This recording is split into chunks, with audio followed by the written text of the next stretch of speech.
సుగాలి ప్రీతి 14 ఏళ్ల బిడ్డని స్కూల్కి వెళ్తే 10 మంది నాశనం చేస్తే దాన్ని పట్టించుకోడు ఎవడు.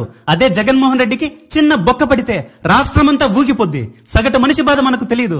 నిజంగా నాకు ఆవేదన ఉంది, ఏడుపు వస్తుంది. తప్పు జగన్ది కాదు, మనది. మనకు పౌరుషం లేదా? దాస్యం చేయడం కంటే చచ్చిపోవడమే మేలు. ఆ డైలాగులు చెప్పింది ఇతనే అనుకుంటా. రాజకీయాలు అనుకుంటే సినిమా షూటింగ్లు అనుకున్నావా? ఏది పడితే అది మాట్లాడడానికి, ఎవడో రాసిచ్చింది చదవడానికి. ఆ ఊగడం ఇప్పుడు ఎక్కడికి వెళ్ళింది సార్? దాస్యం చేయడం కంటే చనిపోవడమే మేలా? అబ్బా, మరి చంద్రబాబు కిందే 15 ఏళ్ళు ఉంటానంటున్నావు. చెప్పే మాటలకు చేసే పనులకు అస్సలు సంబంధమే ఉండదే. సుగాలి ప్రీతి ఇన్సిడెంట్ జరిగింది 2017లో. అప్పుడు అధికారంలో ఉండింది మీరేగా. అప్పుడు మాత్రం కళ్ళకు గంతలు కట్టుకుని 7 సంవత్సరాల తర్వాత జగన్ని నోటికొచ్చినట్లు మాట్లాడారే.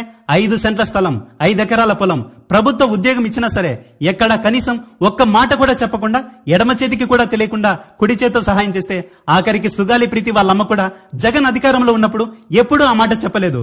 ఇప్పుడు ఆ తల్లే చెబుతుంది జగన్ మాత్రమే మాకు సాయం చేశాడని. అధికారంలోకి వచ్చిన వెంటనే తొలి సంతకం సుగాలి ప్రీతి కేసు మీదే చేస్తానని చెప్పి వాళ్ళమ్మని, రాష్ట్రాన్ని నమ్మించి నమ్మక ద్రోహం చేశారే. సాక్ష్యాధారాలు తారుమారు చేశారంట.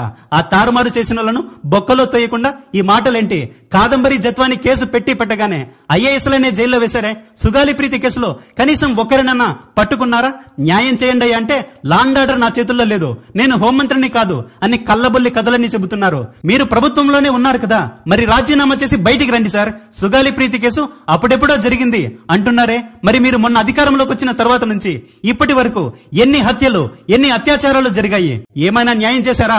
ముచ్చుమరిలో పసిపిల్లను నాశనం చేస్తే కనీసం ఏనాడైనా మాట్లాడారా ఆ అమ్మాయి గురించి? చంద్రబాబు అరెస్ట్ అవ్వగానే అర్ధరాత్రి రోడ్డు మీదకి వచ్చి మరీ పడుకున్నారే. ఇప్పుడు కూడా రోడ్డు మీదకి వచ్చి పడుకోండి సార్, లేదా నేను చేతకాని వాడిని, న్యాయం చేయలేని వాడిని అని రాజకీయాలు మానేసి సినిమా షూటింగ్లు చేసుకోండి.